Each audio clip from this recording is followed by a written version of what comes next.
মানুষ বলবে কে? আমি তো দেখলাম চেহারার দিকে তাকিয়ে, এখন যদিও জায়েজ না তারপরও দেখা লাগছে। সামনের দিকে তাকিয়ে দেখি দুইজন শুধু বাংলাদেশের, বাকিগুলো সব কলকাতার।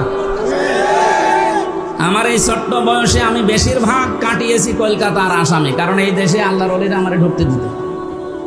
এই জন্য আমার ওই দুই প্রদেশ সম্পর্কে খুব ভালো জানা আছে যে ওখানে কে কি করে। আপনি দেখেন মিছিলের সামনে শুধু দুইটা বাংলাদেশের মেয়ে, বাকি সবগুলো কলকাতা থেকে ধার করে নিয়ে আসা।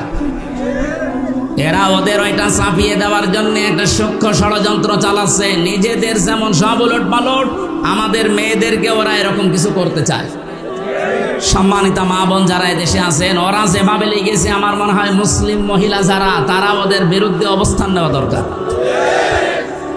যে আমার দেহ আমার সিদ্ধান্ত, মানে দেহ আমার না, সিদ্ধান্ত আমার না। আলাহুল খালকু ওয়াল আমর, দেহ আল্লাহর, সিদ্ধান্ত কার?